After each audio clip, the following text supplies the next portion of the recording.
Yahobu, Bapak Ibu Pendeta, Sinenge, Majelis dan warga Gereja Amin, ini adalah channel YouTube Sinode Gereja Amin.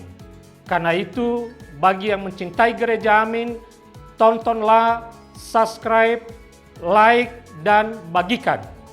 Gereja Amin yang tangguh, mandiri, dan peduli.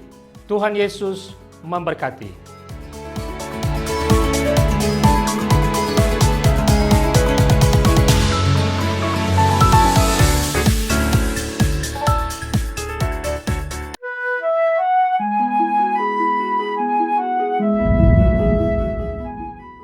Sahabat DKB, kita kembali berjumpa dalam acara Wasiat Kekal berupa renungan firman Allah yang memandu, menuntun kehidupan kita. Bersama saya Pendeta Arlianus Larosa. Renungan kita pada hari ini Rabu 19 Juni 2024 ditulis oleh sahabat saya Pendeta Florida Rambu Bangironi dari GKI Ngagel Surabaya dengan judul Jaga Perkataan yang didasarkan pada Injil Lukas pasal 6 ayat 43 sampai 45. Dan yang jadi pusat permenungan kita pada hari ini adalah Lukas 6 ayat 45a. Mari berdoa sebelum baca Alkitab dan merenungkan firman Tuhan. Bapa di sorga, terima kasih kesempatan pada hari ini untuk Tuhan kembali berikan kepada kami untuk boleh membaca Alkitab dan mendengarkan firman Tuhan. Tolong kami bagi yang mendengarkan pun yang akan menyampaikan firman Tuhan boleh memberi yang terbaik kepada Tuhan. Supaya waktu yang Tuhan sediakan tidak sia-sia dan firman yang Engkau taburkan boleh mengakar, bertumbuh dan berbuah dalam hidup kami. Dalam nama Tuhan kami Yesus Kristus. Amin. Saya bacakan bagi kita Lukas 6 ayat 45a. Demikian firman Tuhan. Orang yang baik mengeluarkan apa yang baik dari perbendaharaan hatinya yang baik, dan orang yang jahat mengeluarkan apa yang jahat dari perbendaharaannya yang jahat. Sahabat, ada kalimat bijak yang mengatakan, ketika melemparkan batu ke dalam laut, kita tidak pernah tahu seberapa dalam batu itu jatuh ke dasar laut. Demikian juga dengan kata-kata yang keluar, yang meluncur dari mulut kita. Kita tidak pernah tahu seberapa dalam kata-kata itu masuk di hati setiap orang yang mendengarkannya. Hari ini firman Tuhan mengingatkan kita untuk berhati-hati. Untuk berhati-hati dalam mengeluarkan kata-kata dan betapa pentingnya menjaga hati kita. Supaya apa?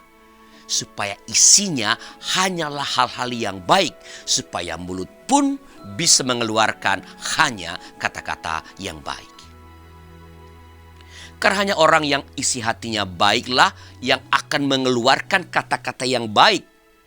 Sebaliknya, ada orang yang bisa melukai hati orang lain dengan kata-katanya yang tajam karena bersumber dari isi hatinya yang memang jahat. Hal ini sering sekali tampak dari kebiasaan merasa diri paling benar. Logika berpikirnya dipandang yang paling akurat. Lupa bahwa ada perasaan orang lain yang perlu dijaga. Dan kebenaran pun ada pada lawan bicaranya.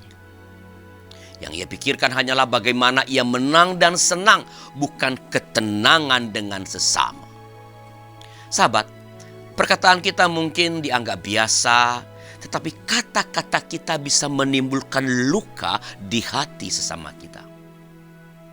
Ketika hati sudah terluka, biasanya akan membutuhkan waktu yang panjang untuk memulihkannya. Karena itu, pilihlah untuk berkata-kata yang baik, yang membangun, yang menguatkan, supaya yang jatuh di hati orang adalah hal-hal yang baik, yang bisa menguatkan dirinya, dan memberikan pengharapan. Mari kita berdoa. Tuhan, terima kasih Engkau mengingatkan kami betapa kata-kata yang kami keluarkan sangat penting, supaya kata-kata kami bukan saja tidak melukai, menyakiti hati sesama kami, tapi boleh menjadi berkat yang menguatkan, yang memberikan pengharapan kepada sesama kami. Karena itu tolong kami dalam mengisi hati, supaya kami pun mengisi hati kami dengan hal-hal yang baik, dengan firman Tuhan, supaya dengan demikian yang keluar dari hati kami dan diucapkan mulut kami adalah memang hanya hal-hal yang baik, karena ia bersumber dari firman Allah yang menguasai, yang mengendalikan hati kami. Terima kasih Bapa, bagi mereka yang terluka oleh perkataan-perkataan sesamanya. Berikan kekuatan, berikan keberanian untuk memaafkan dan memulihkan diri. Dan bagi mereka yang sadar telah melukai hati sesamanya, berikan keberanian untuk datang meminta, memohon maaf, supaya pemulihan dapat terjadi baik bagi yang melukai maupun bagi yang dilukai. Dalam nama Tuhan kami Yesus Kristus. Amin. Demikian sahabat renung kita pada hari ini. Jangan lupa subscribe, like, dan bagikan kepada sebanyak mungkin orang. Tuhan memberkati saudara.